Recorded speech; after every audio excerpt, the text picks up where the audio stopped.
ప్రియమైన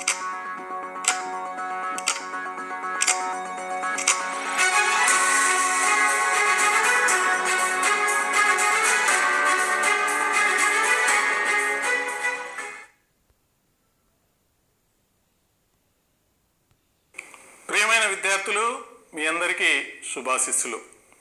నా పేరు గన్నమనేని గంగాధర్ నాయుడు. కడప జిల్లా ప్రొద్దుటూరులో ఉన్నటువంటి వైవిఎస్ పురపాలక బాలికోన్నత పాఠశాలలో పాఠశాల సహాయకుడు, తెలుగు భాషోపాధ్యాయుడిగా పనిచేస్తున్నాను.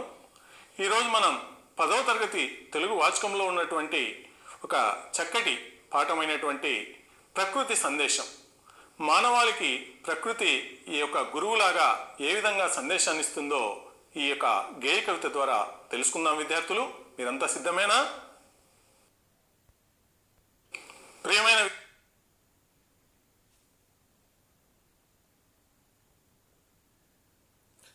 ప్రకృతి సందేశం పాఠంలో మొదటగా మనకున్నటువంటి ముఖ్యాంశాలను గమనించండి. చదవండి, ఆలోచించి చెప్పండి. 2 ఉద్దేశము, 3 కవి పరిచయము, 4 ప్రక్రియ, 5 పాఠ్యాంశం.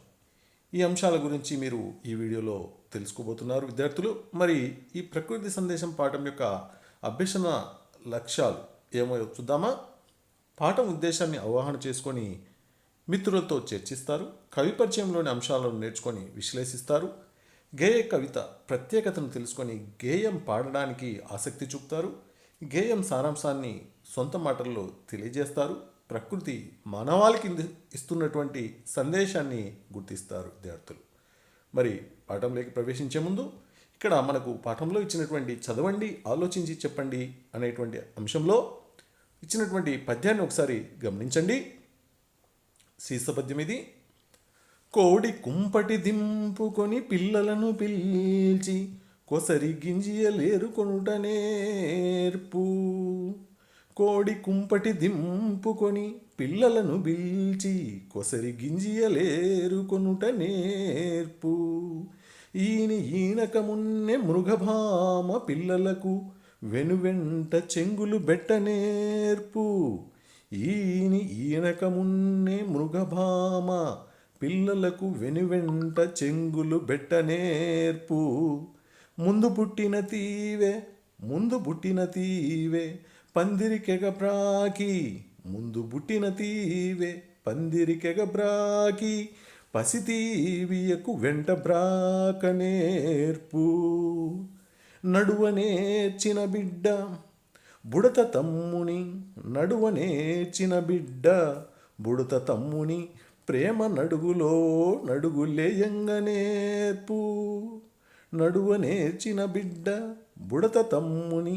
ప్రేమ అడుగులో అడుగులేయంగ నేర్పు. ప్రకృతి సర్వంబు నీ గురుత్వంబునందు లీనమయ్యున్నది. అది నీవు లేని సీమ దీపమెత్తని వ్యర్థమందిరము సుమ్మి.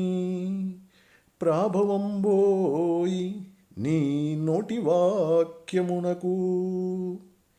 ఇది మనకు చదవండి, ఆలోచించండి అనే అంశంలో ఇచ్చినటువంటి ఒక చక్కటి పద్యం. ఇది గుర్రం జాషువా గారు రాసినటువంటి పద్యం విద్యార్థులు.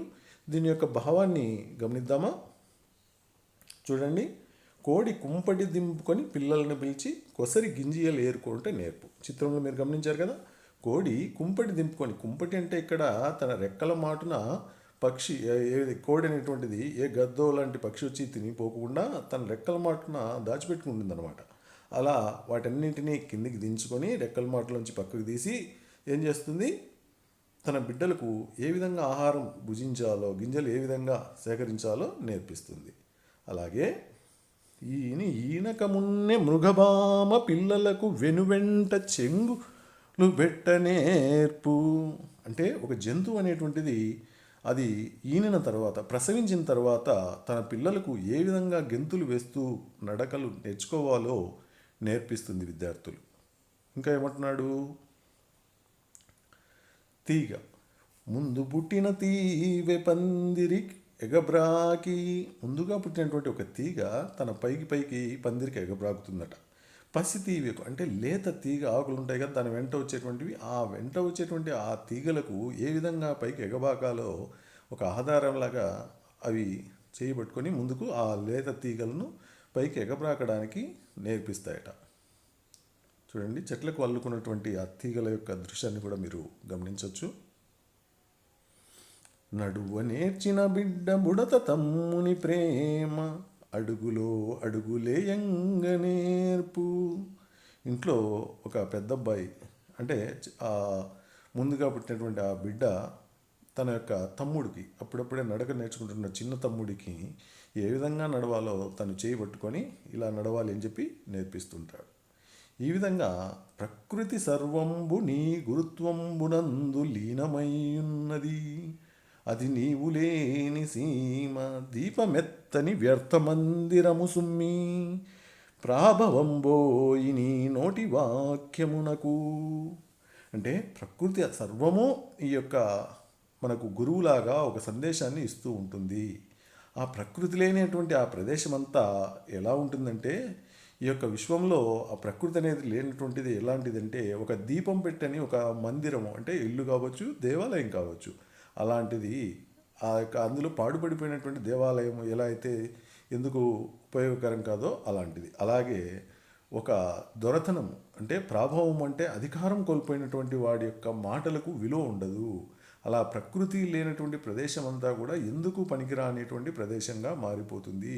ఈ ప్రకృతి ఈ విశ్వంలో సమస్తానికి గురువు లాంటిది అని చెప్పేసి, ఈ విశ్వానికి అంతటికి గురువు లాంటిది అని చెప్పేసి కవి ఈ పద్యంలో ప్రకృతి యొక్క గొప్పతనము, ప్రకృతి మానవాళికి ఏ విధంగా గురువు అని చెప్పేసి గుర్రం జాషువా గారి పద్యంలో మనకు చెప్తున్నాడు. ఆ దీపం పెట్టని మందిరము, ఇల్లు, గుడి అనేటువంటిది ఎలా ఉంటుందో మనకు చిత్రంలో చూడొచ్చు.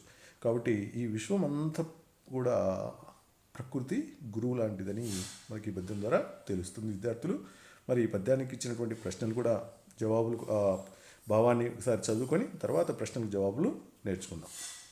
కోడి తన బిడ్డలకు గింజలు ఏరుకోవడం నేర్పిస్తుంది. అలాగే జంతువు అప్పుడే పుట్టిన బిడ్డకు ఎలా నడకలు నేర్పాలో తెలియజేస్తుంది. చెట్టు కొమ్మలకు ముందుగా అల్లుకున్న ఒక తీగ తన తర్వాత వచ్చేటువంటి లేత తీగకు ఏ విధంగా పైకి ప్రాకాలో నేర్పిస్తుంది.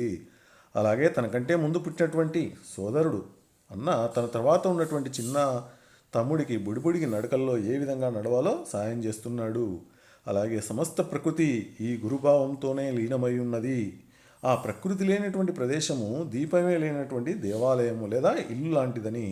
ఇంకా చెప్పాలంటే దొరతనం కోల్పోయిన వారి మాటలకు, అధికారం లేనటువంటి వారి యొక్క మాటలకు విలువ లేని వాని వలె అవి వ్యర్థమైనటువంటివి మాటలని ఈ ప్రకృతి సమస్తానికి మనకు గురువు అని చెప్పేసి కవి ఇక్కడ మనకు తెలియజేస్తున్నాడు. మరి ప్రశ్నలు కూడా ఒకసారి గమనించండి. ఈ పద్యంలో కవి దేని గురించి చెప్తున్నాడు?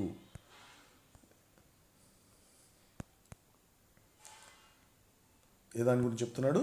అవును, ప్రకృతి గురించి చెప్తున్నాడు. గమనించండి, కోడి, తీగ, జంతువు, డి ప్రకృతి అని ఇచ్చారు. ఏదనుకుంటున్నారు మీరంతా? రైట్, జవాబు చూద్దామా? అవును, పద్యంలో కవి దేని గురించి చెప్తున్నారు? ప్రకృతి గురించి చెప్తున్నాడు. రెండవ ప్రశ్న చూడండి. ప్రకృతి ద్వారా మనం ఏ ఏ విషయాలు నేర్చుకోవచ్చు? ప్రకృతి ద్వారా మనము ఏ ఏ విషయాలు నేర్చుకోవచ్చు? సహకారము, ఐక్యత, అలాగే సమత, మమత అనే విషయాలు. ఇంకా డి వచ్చి పై అన్ని గుణాలు అని ఆప్షన్లు ఇక్కడ మీకు కనిపిస్తున్నాయి 4 ABCD. సరైన జవాబు గుర్తిస్తారా? ప్రయత్నించారా? చూద్దామా జవాబు. అవును, ప్రకృతి ద్వారా మనం ఏ ఏ విషయాలు నేర్చుకోవచ్చు అంటే పై అన్ని గుణాలు అంటే సహకారము, ఐక్యత, సమత, మమతలు గురించి తెలుసుకోవచ్చు. రైట్, పై అన్ని గుణాలు చెప్పారు. నెక్స్ట్ మూడవ ప్రశ్న. విశ్వానికి గురువుగా దేనిని భావిస్తాము? ఏ భూమి, బి ఆకాశము, సి సముద్రము, డి ప్రకృతి. విశ్వానికి గురువుగా దేనిని భావిస్తాం విద్యార్థులు? చూద్దామా జవాబు. ఆలోచన చేశారా? రైట్, విశ్వానికి గురువుగా మనం దేన్ని భావిస్తాము? ప్రకృతిని భావిస్తాము. ఇందాక చెప్పుకున్నాం కదా. రైట్, మరి మనం చెప్పుకోయేటువంటి ఈ పాఠ్యాంశాన్ని గురించి ఒకసారి ఏంటో చూస్తారా? ప్రకృతి సందేశం. ఏం పాఠము? ప్రకృతి సందేశం అనేటువంటి పాఠాన్ని మనం తెలుసుకోబోతున్నాం విద్యార్థులు. రైట్. మరి ఈ పాఠం యొక్క ఉద్దేశాన్ని మీరు గమనించినట్లయితే, ప్రకృతి మానవునికి ఒక చక్కని పాఠశాల. ఆది మానవుడి నుంచి ఆధునిక మనిషి వరకు ప్రకృతి నుంచి ఎన్నో నేర్చుకుంటున్నాడు మానవుడు. నేటికి కూడా నేర్చుకుంటున్నాడు. ప్రకృతిలో ఉన్నటువంటి చెట్టు, పుట్ట, జంతువు, ఇలా ప్రతిదీ కూడా పిట్ట మనిషికి ఎన్నో సందేశాలను ఇస్తూ ఉంటుంది. అవి ఏమిటో విద్యార్థులు తెలుసుకుంటారనే ఉద్దేశంతోనే ఈ పాఠ్యాంశాన్ని ఇవ్వడం జరిగింది. పాఠం యొక్క ఉద్దేశం అది. ప్రకృతిని కాపాడుకోవాలి, ప్రకృతి సందేశాన్ని తెలుసుకోవాలని చెప్పడమే ఈ పాఠం ఉద్దేశం. మరి కవి పరిచయం చూద్దాం. కవి పరిచయం చూసినట్లయితే, ఈ ప్రకృతి సందేశం పాఠం యొక్క కవి పరిచయాన్ని మీరు గమనించినట్లయితే, ఈయన అభ్యుదయ కవిగా, రచయితగా పేరుగాంచిన వైసివి రెడ్డి. పూర్తి పేరు యమ్మనూరు చిన వెంకటరెడ్డి. ఈయన 1926 మార్చి 26వ తారీఖున కడప జిల్లాలో లింగాల మండలంలోని బోనాల గ్రామంలో జన్మించారు. లక్ష్మమ్మ కొండారెడ్డి వీరి యొక్క తల్లిదండ్రులు. మరి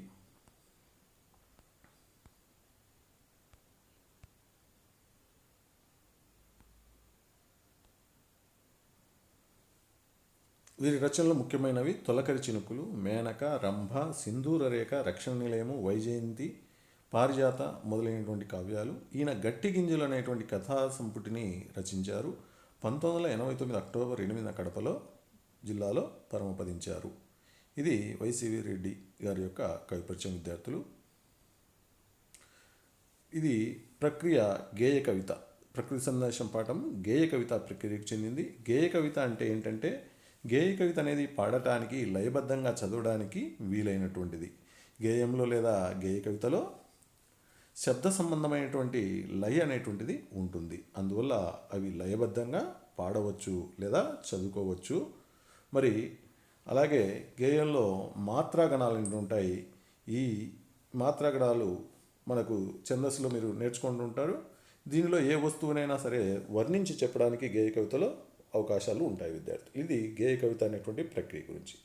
మరి ఈ గేయ కవితను చక్కగా పాడి వినిపించినటువంటి మిత్రుడు మన ప్రసాద్, నెల్లూరు జిల్లా ఆత్మకూరు వ్యక్తి. ఆయన పాడినటువంటి ఈ గేయాన్ని ఒకసారి మనం అంతా కూడా విందాం విద్యార్థులు. అందరికీ నమస్సులు. గిరిధరి ముకురకం ధర సరోవరములను అరవిస్తూ విరుల సంబరమైన తుమ్మెదలు.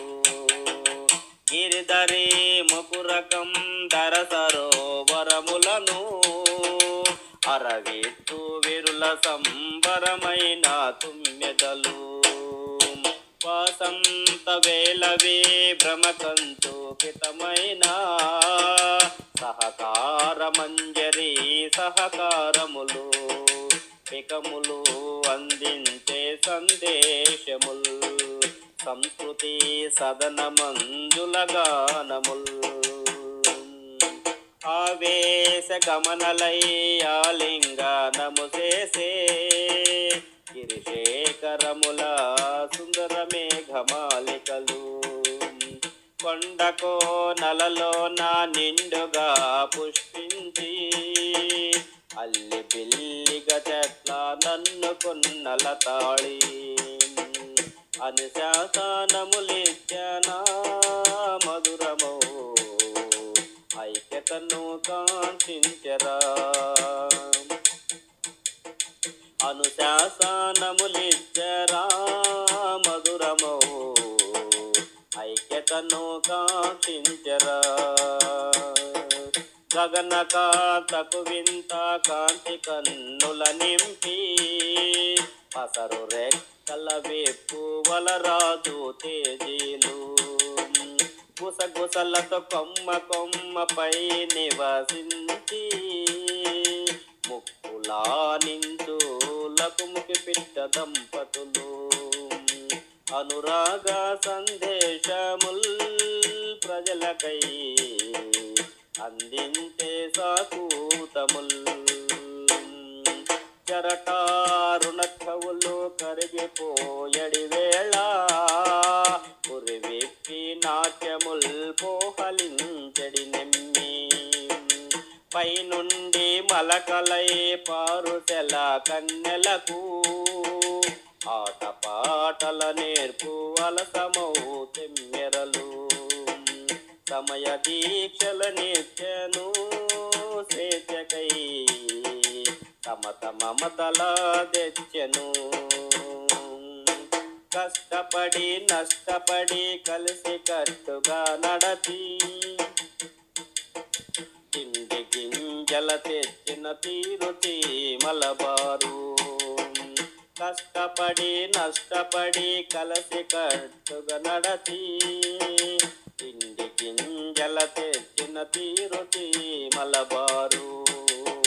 పువ్వు పువ్వున వ్రాలి పూదే నలం తెచ్చి పొరుగు వారికి పంచి పోవు తేనీగలు. ఈ క్రమశిక్షణలిచ్చను దీక్షతో కలిసి నడువగా చెప్పెను. గిరిధరి ముకురకం ధర సరోవరములను అరవిత్తు విరుల సంభ్రమైన తుమ్మెదలు. వాసంత వేళ విభ్రమకంచుకితమైన సహకార మంజరి సహకారములు పికములు అందించే సందేశముల్ సంస్కృతి సదన మందుల గానముల్. చక్కగా విన్నారు కదా విద్యార్థులు. మరి ఈ యొక్క గేయాలకు సంబంధించినటువంటి ఆ యొక్క భావాన్ని మనం ఒకసారి గమనిద్దామా? మరి చూడండి, గిరిధరీ ముకర కందర సరోవరములను అన్నాడు. అంటే గిరిధరీ ముకర కందర సరోవరములు అంటే మరి గిరి అంటే కొండ లేదా పర్వతం అని చెప్పుకోవచ్చు. ఆ కొండ పర్వత సానువుల్లో కిందికి దూకుతూ ఉన్నటువంటి ఆ నీరు సరోవరాలు. సరోవరాలు అంటే సరస్సులు. ఆ సరస్సుల్లో తామర మొగ్గలు అప్పుడప్పుడే విచ్చుకుంటున్నాయి. ఆ కొండ కోణల్లో ఉన్నటువంటి పువ్వులు అందంగా విరబూశాయి. ఆ విరబూసినటువంటి ఆ పుష్పాలపైన తుమ్మెదలు సంతోషంగా వాలుతున్నాయట. చూడండి, ఆ చిత్రాల్లో కూడా మీకు ఆ పర్వత సాను ప్రాంతాలు ఇక్కడ ఈ చిత్రంలో కనిపిస్తోంది. ఆ అద్దాలు లాంటి ఆ పర్వతాలు ఏ విధంగా ఉన్నాయో చూడండి. అద్దంలాగా ఆ యొక్క నీటి పైన కొండల నుంచి జాలువారుతున్నటువంటి ఆ నీరు ఏ విధంగా ప్రవహిస్తూ అద్దాల్లాగా మెరిసిపోతుందో, ఆ అద్దాల్లో ఉన్నటువంటి ఆ సరస్సుల్లో మనకు ఏంటట, పర్వత సానువుల్లోని ఆ సరస్సుల్లో తామర మొగ్గలు అప్పుడప్పుడే విచ్చుకుంటున్నాయట. ఆ కొండ కొనల్లో పువ్వులు అందంగా విరబూస్తున్నాయట. ఆ విరబూస్తున్నటువంటి ఆ యొక్క సరస్సు చూడండి ఎంత అద్భుతంగా ఉందో. ఆ అద్దాల్లాంటి ఆ యొక్క సరస్సుల్లో పువ్వులు అందంగా విరబూస్తున్నాయి. వాటిపైన తుమ్మెదలు వచ్చి వాలుతున్నాయి అని ఇక్కడ చెప్తున్నాడు. గిరిధరీ ముకర కందర సరోవరములను అరవిచ్చు విరుల సంబరమైన తుమ్మెదలు. వాసంతవేళ విభ్రమ కంచుకితమైన సహకార మంజరీ సహకారము పికములందించే సందేశముల్ సంస్కృతి సదన మంజుల గానముల్. ఇక్కడ గిరి అంటే కొండ, పర్వతము అని చెప్పవచ్చు. దరి అంటే ఆ కొండ అంచు నుంచి గోడలాగా ఉంటూ జారుతూ ఉన్నటువంటి ఆ నీరు. ముకురము అంటే ఇక్కడ అద్దము, దర్పణం అనే అర్థం వస్తుంది. సరోవరములు అంటే సరస్సులు, కొలనులు అని చెప్పుకోవచ్చు. అరవిచ్చు విరులు సంబరమైన తుమ్మెదలు అంటే ఆ అందమైనటువంటి ఆ పుష్పాలు విచ్చుకుంటున్నటువంటి అప్పుడప్పుడే విచ్చుకుంటున్నటువంటి ఆ యొక్క అరవిచ్చు అంటే తామర పూలు. ఆ తామర పూలు వీరులు అంటే పుష్పాలు, కుసుమాలు, పూలు ఏవైనా చెప్పొచ్చు. వాటిపైన సంబరంగా అంటే సంతోషంగా తుమ్మెదలు వచ్చి వాలుతున్నాయట. వాసంత వేళ అంటే వసంత ఋతువులో విభ్రమ కంచుకితమైన సహకార మంజరీ సహకారములు. పికం అంటే కోయిలలు. ఆ కోయిలన్నీ కూడా ఆ లేత చిగురు ఆకులు విభ్రమ కంచుకితమైన అంటే అప్పుడే ఆ లేతమైనటువంటి ఆ యొక్క మన మామిడి లేత ఆకులు ఉంటాయి కదా, వాటిని తింటూ ఉన్నాయట. ఇక్కడ చూడండి, ఆ యొక్క కొలనులో ఇచ్చుకుంటున్నటువంటి తామరలు దృశ్యం కనిపిస్తుంది కదా. ఆ కొలనులో తామరలు ఎలా విచ్చుకున్నాయో చూశారు కదా. చూడండి, ఆ వాటిపైన ఏం చేస్తున్నాయి, తుమ్మెదలు వచ్చి అందులో ఉన్నటువంటి మకరందాన్ని ఆనందంతో సంతోషంతో స్వీకరిస్తున్నాయట. ఇక్కడ చూడండి, అప్పుడే విచ్చుకుంటున్నటువంటి ఆ యొక్క తామరలు, వాటిని మనం ఇక్కడ ఒక చక్కటి చిత్రం ద్వారా మీకు చూపించడం జరుగుతుంది. పుష్పాలు ఏ విధంగా విచ్చుకుంటున్నాయి అనేది, వాటిపైన ఆ కొలంలో తామరలపైన ఏం వాళ్తున్నాయి, తుమ్మెదలు వాళ్తున్నటువంటి దృశ్యాన్ని కూడా మీరు ఈ చిత్రంలో చూస్తున్నారు విద్యార్థులు. చూడండి, పుష్పాలపై ఉన్నటువంటి ఆనందంతో తుమ్మెదలు ఏ విధంగా ఆ తేనెను, మకరందాన్ని జురుకుంటున్నాయో మీరు చిత్రాల ద్వారా కూడా గమనించవచ్చు కదా, చూశారు కదా.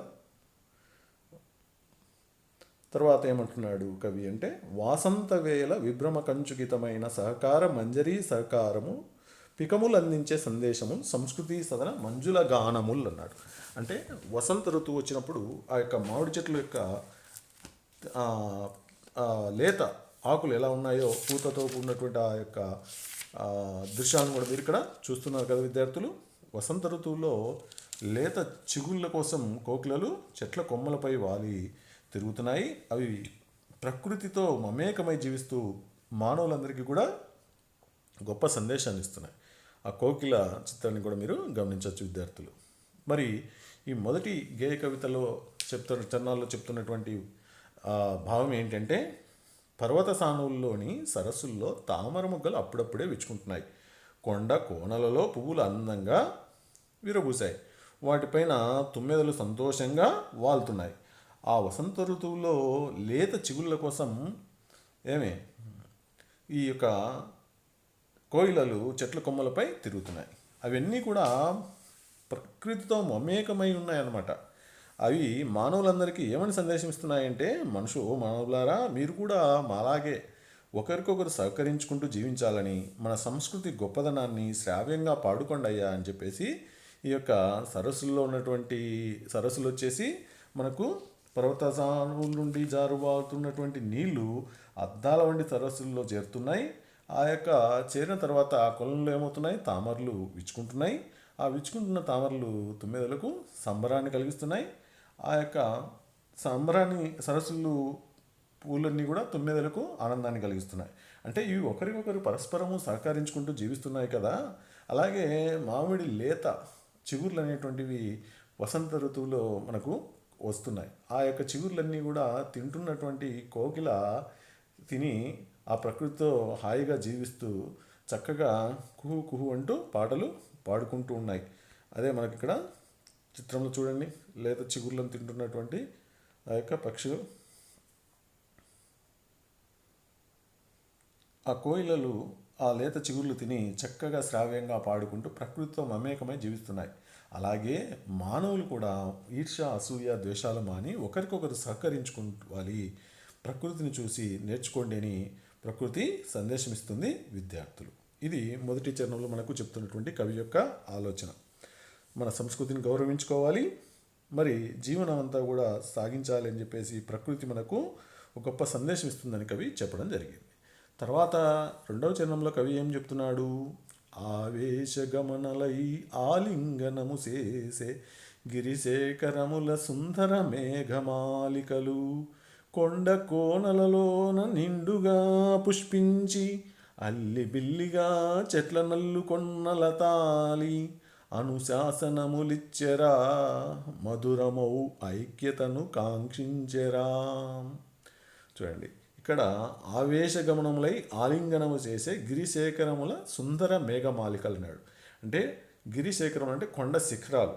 కొండ శిఖరాలన్నీ కూడా ఏం చేస్తున్నాయట, ఆవేశంతో అక్కడ మనకు ఆలింగనం చేసుకుంటాయి. అంటే అందమైన యొక్క మేఘాల గుంపు ఆవేశగమనంలో ఆలింగనం చేసి, అంటే గిరిశేఖరంలో అయిన సుందర మేఘ, అందమైనటువంటి ఆ మేఘాల దండల్లాగా అల్లుకున్నటువంటి ఆ మేఘాల గుంపు ఆకాశంలో తమను తాము మర్చిపోయి పోతూ ఉంటాయి అన్నమాట. మేఘాల గుంపు అంతా కూడా అవి ఆ భూమి మీద ఉన్నటువంటి ఆ మేఘాల యొక్క గుంపు అంతా ఏం చేసింది, పర్వత శిఖరాలను ఒక దండలాగా, చిత్రంలో గమనించండి, మేఘాలు ఎలా వెళ్తున్నాయో చూడండి.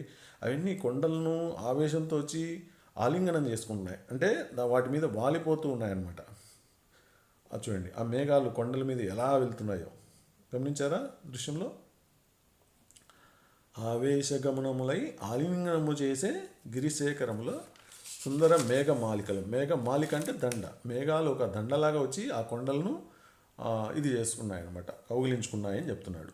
కొండ కోనలలోన నిండుగా పుష్పించి అల్లిబిల్లిగా చెట్ల నల్లుకొన్న లాతాలి అనుశాసనములిచ్చెరా మధురమౌ ఐక్యతను కాంక్షించెరా.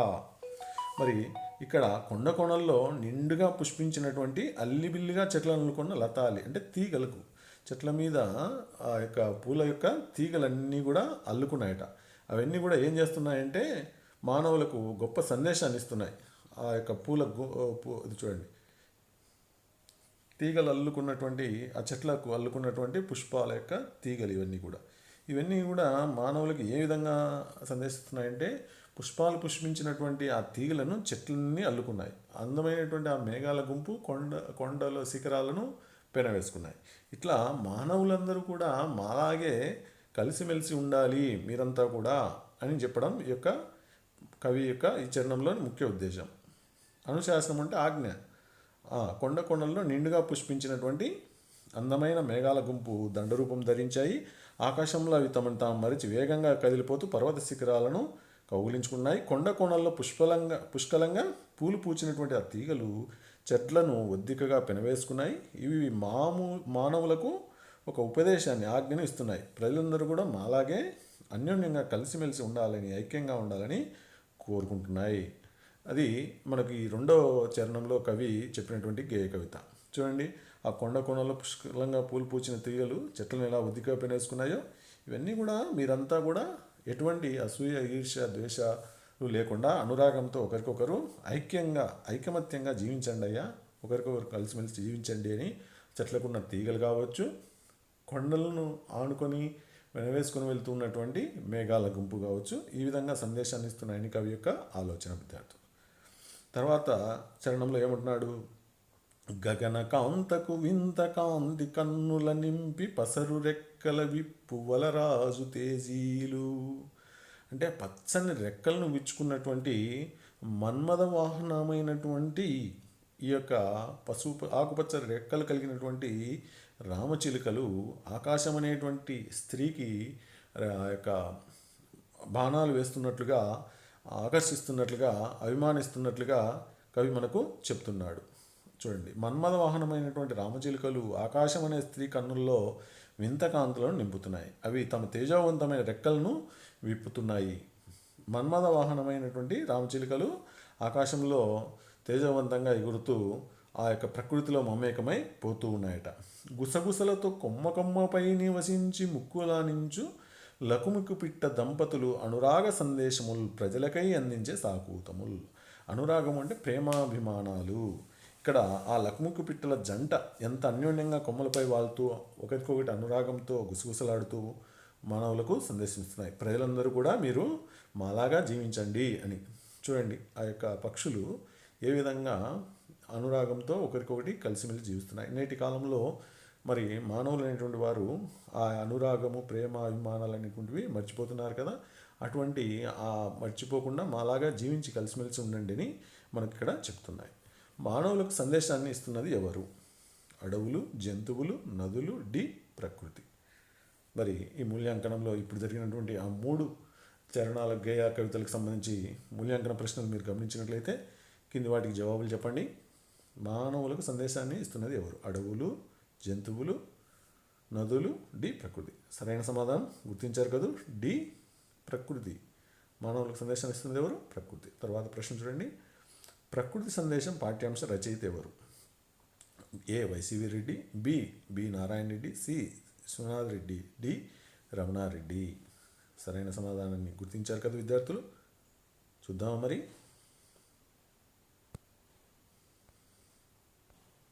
అవును, రైట్, చక్కగా చెప్పారు విద్యార్థులు.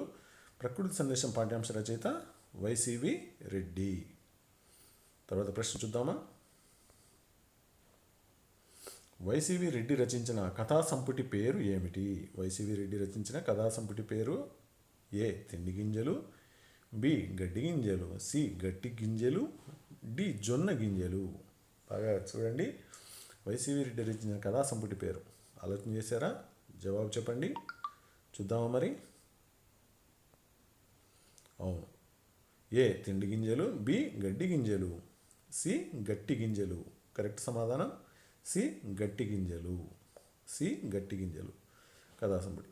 తుమ్మెదలకు సంతోషాన్ని ఇస్తున్నవి ఏవి? తర్వాత ప్రశ్న, తుమ్మెదలకు సంతోషాన్ని ఇస్తున్నవి ఏవి? ఏ నీరు, బి తేనె, సి తామరలు, డి సరస్సులు. తుమ్మెదలకు సంతోషాన్ని ఇస్తున్నవి ఏవి చెప్పండి. జవాబు చూద్దామా? అవును, సి తామరలు. తుమ్మెదలకు సంతోషాన్ని ఇస్తున్నవి తామరలు, తామర పుష్పాలు. రైట్. 5. విరులు పదానికి అర్థం గుర్తించండి. ఏ నదులు, బి సముద్రాలు, సి అడవులు, డి పూలు. మరి జవాబు జాగ్రత్తగా గమనించండి, మీకు చిత్రంలో కూడా కనిపిస్తోంది. కనుక్కున్నారా? రైట్. జవాబు చూద్దామా? వీరులు అనే పదానికి అర్థం, వీరులు అంటే పూలు. ఆ చిత్రంలో పూలు కనిపిస్తున్నాయి కదా, జవాబు పూలు. డి జవాబు కరెక్ట్ ఆన్సర్. రైట్. ఇక్కడి వరకు మీరు ప్రకృతి సందేశంలో ఉన్నటువంటి మొదటి భాగాన్ని చక్కగా విన్నారు కదా విద్యార్థులు. మరి రెండవ భాగంలో మరి మిగిలినటువంటి ఆ 4 గేయ కవితల గురించి మరో భాగంలో కలుసుకుందాం.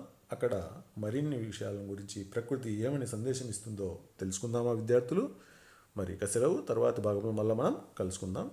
అందరికీ కూడా నమస్కారాలు.